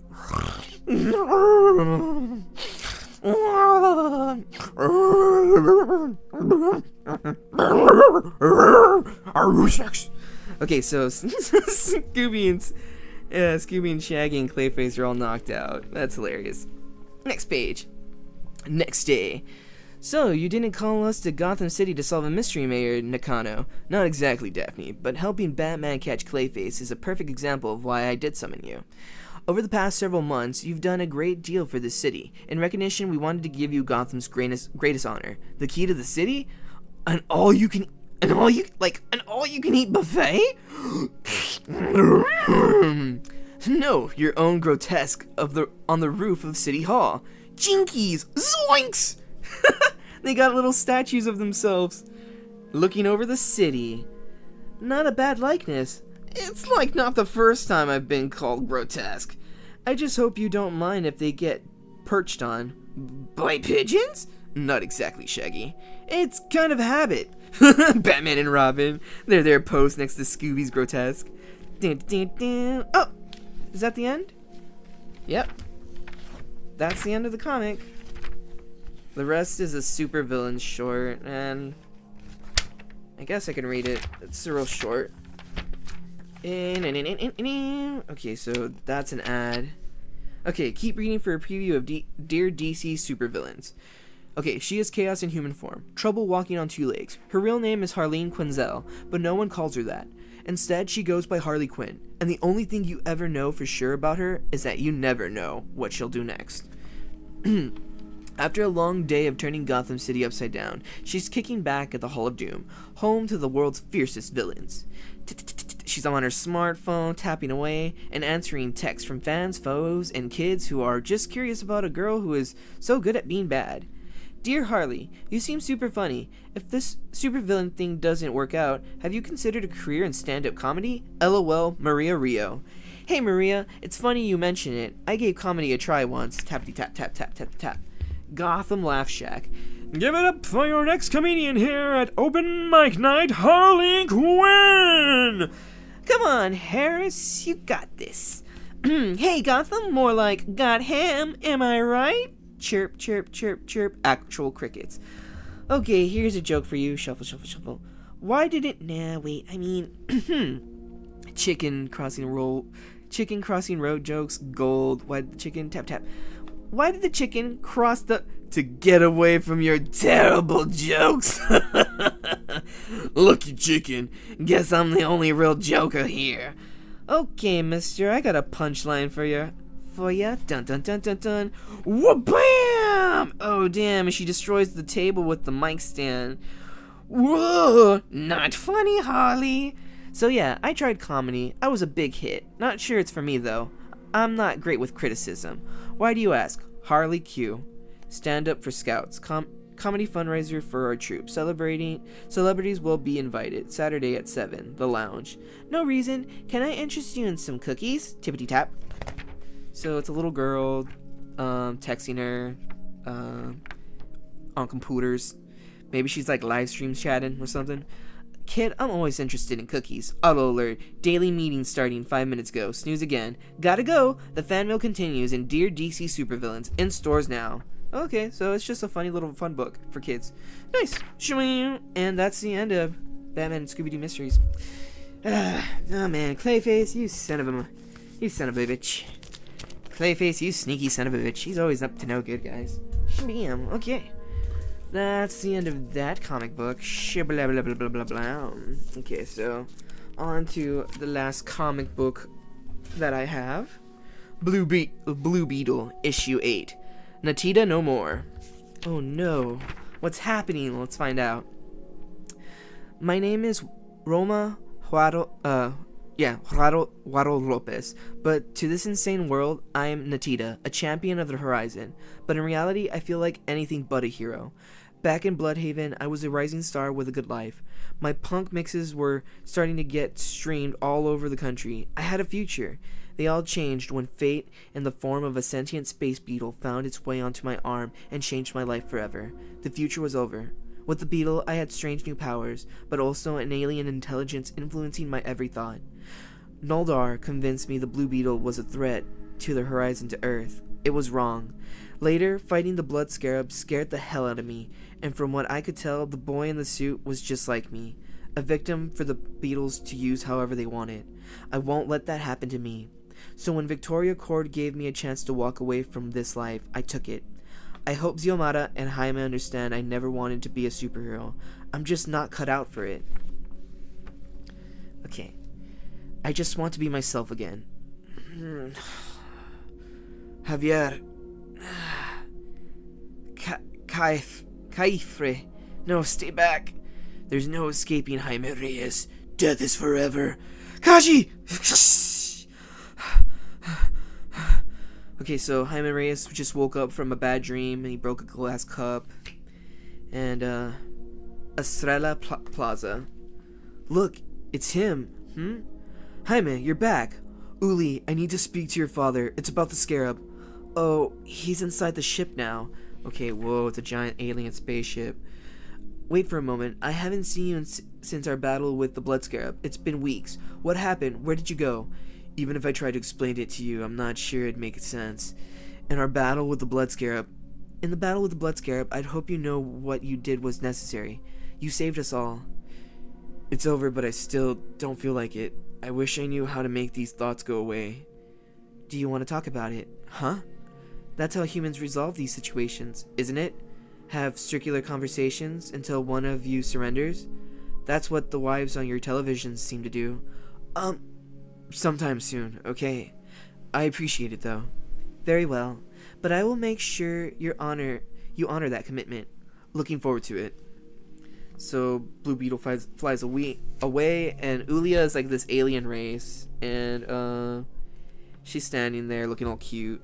Ooh, you want to pair bond with him, don't you? Shut it, move. Okay, so LOL. Shepherd Odd, do you mind if I come in? You are always welcome, Jaime. I'm glad you have returned. We have much to discuss. We do. The repairs to our vessel are nearly complete, meaning we are no longer bound to Palmera City. I have yet to discuss this with my advisors, but it seems logical for the Horizon to consider finding a new home. You... what? Why? Isn't it obvious? In your home of Palmera City, we are under constant surveillance and also constant threat. I have learned there are other communities on Earth that are more welcoming to alien life. Metropolis, A-Town, for example, Perhaps one of these would provide a suitable home for us. For more about A-Town, read Hawk Girl, Andrew. When you first arrived, I vowed to protect the horizon no matter what. I feel a duty to care for your people. This is your home too. Our destinies will always be intertwined, but I must decide what is best for all of my village going forward. I assure you I will think carefully on this matter before taking action. Now tell me, what brings you to Estrella Plaza? It's about Kajira. I feel so betrayed by them. I mean, when I fought the Blood Scarab, I couldn't stop Kajira from killing him. What if I lose control again? Interesting.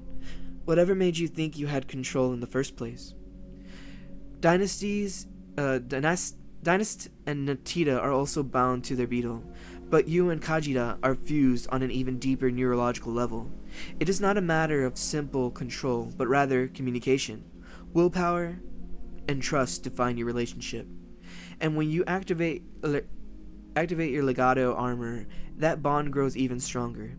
You are merely unprepared for that intensity of Kajira's impulses, its fears.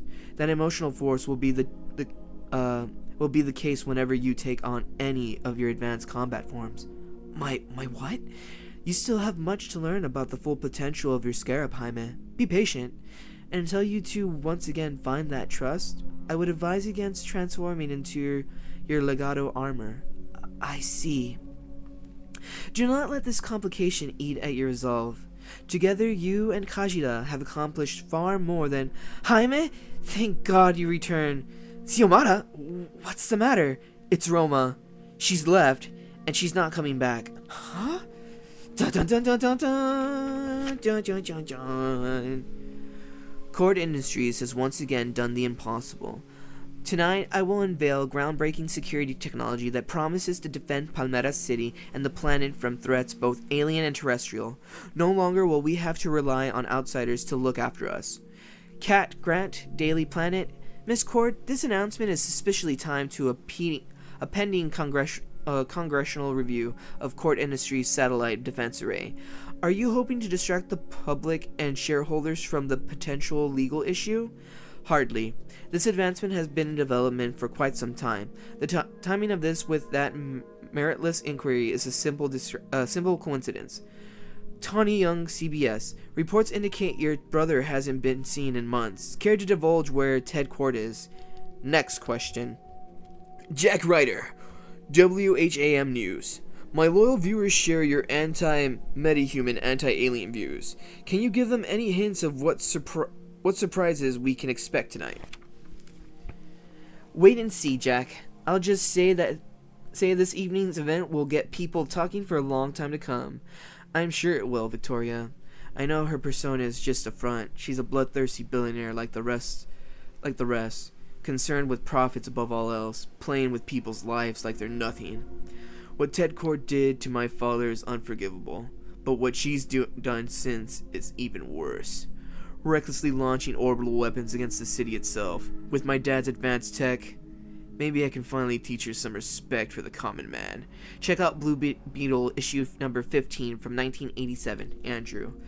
My protest and calls to action did nothing, so tonight, overthrow will stop whatever Cord Industries is planning, while the whole world is watching. Whoa, okay, I don't know if he's a villain or what, but he's pretty cute. Okay. We go back to Palmera City, and we're focusing on this girl. I think it's Natita, or Roma. Music's playing. Roma! You weren't even going to say goodbye? Freaking Jaime and Xiomara just come running down an escalator, and they catch her in this underground subway, maybe? Okay, so, next page. I was going to call you when I got back to Bloodhaven because I didn't want this to happen. How did you even find me? I had Oli use her tech powers. I'm not exactly proud of it. You shouldn't have done that. I know, but we were worried. How can you just give up on Palmera City on the horizon? This isn't my home. It never was. Where I'm from, I'm brave and cool and funny and awesome. Here, I'm one of the monsters from the movies. I feel scared and lonely. The whole city is against us. I know you wish I'd stay in Palmera, live this life with you both, play the champion. I thought about it a lot, and this is best for me. Roma, I hope you know how much I respect you. The past few months have been crazy for you, for all of us. Just know, we'll have your back, no matter which path you choose. Us Beatles gotta stick together, you know? La familia Escarabaro.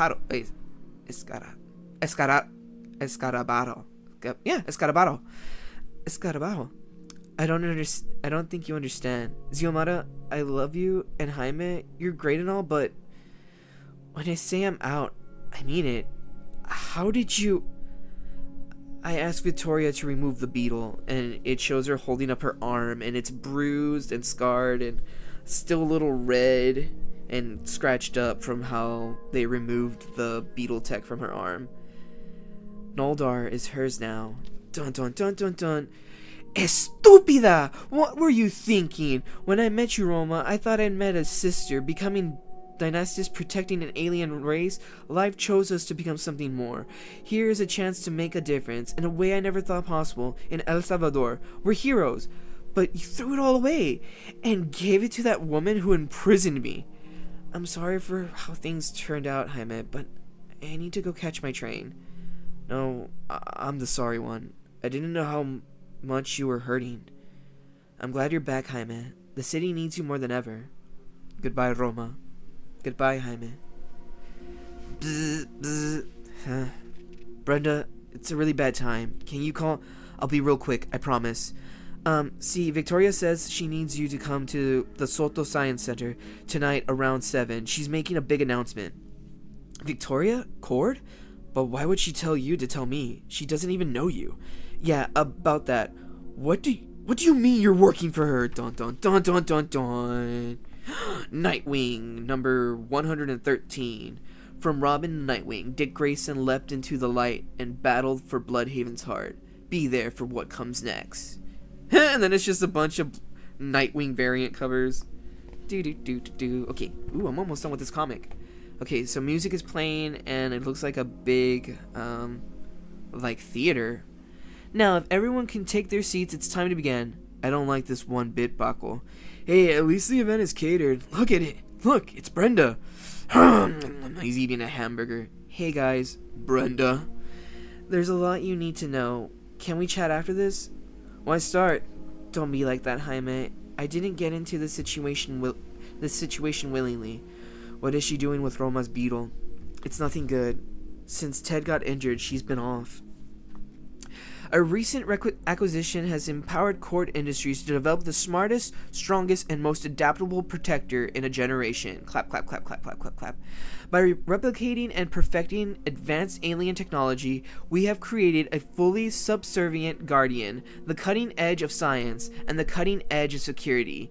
My late Uncle Jarvis would have been so proud of me, today achieving his vision of self-reliance for the human race. Now, my distinguished guests, I give you Cord Industries Pinnacle, the champion we truly need. Clap, clap, clap, clap. Thunderous roar of clapping is heard, and then Jaime's like, "Oh, I hate this." So, they make a giant robot.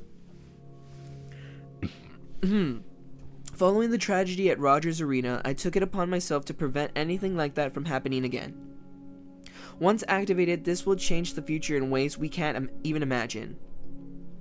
Miss Cord, we are no strangers to artificial intelligence gone rogue. What separates Pinnacle from other machines such as Amazo or even Brainiac? How can you guarantee this Pinnacle won't go down the same path?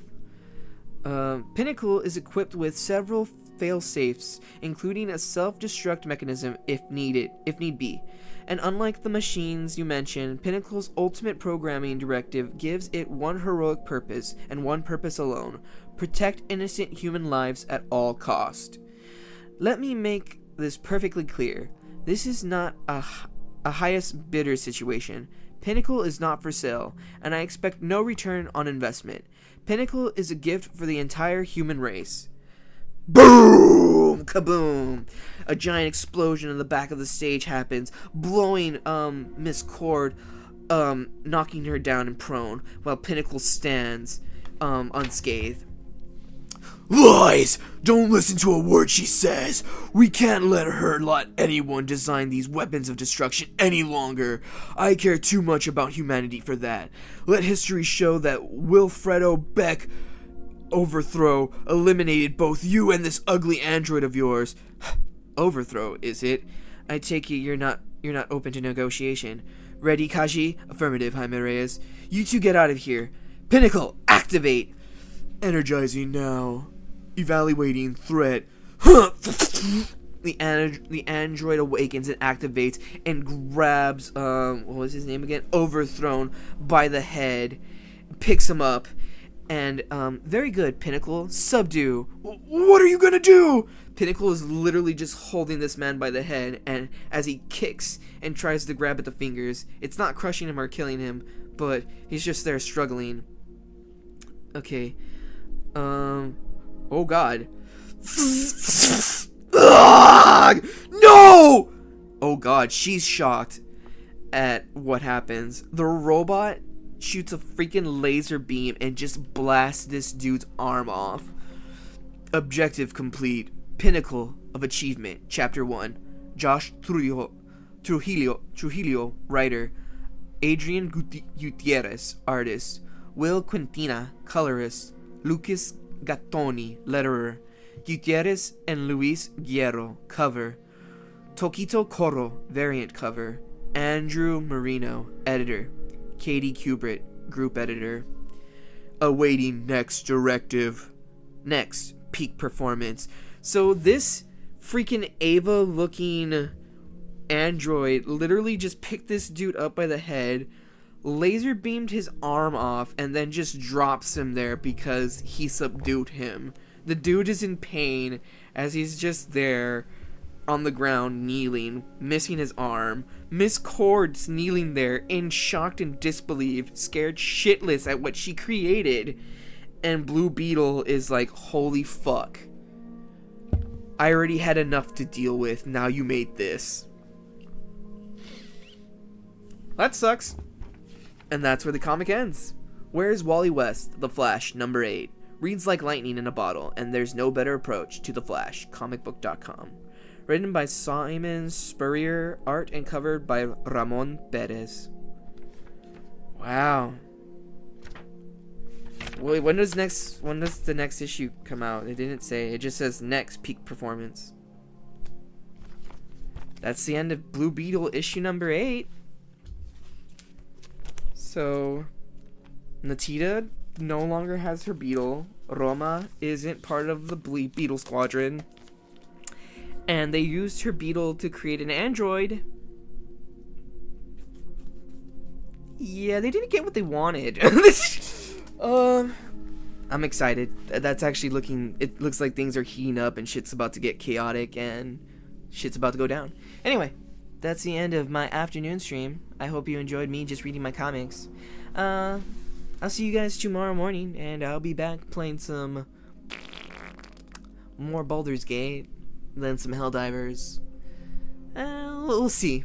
I'll put up another poll and have you guys vote. Until then, stay awesome, stay golden, stay hydrated, and remember, your little anime bro from the anime fam is always here at his clubhouse, ready to entertain. I'll see you guys next time. Until then, peace. See you guys tomorrow morning. Elmo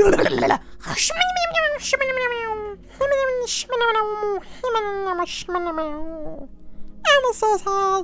Elmo says hi. Hi, I'm Elmo. I'm Elmo. Elmo says hi. Elmo says hi. Bye.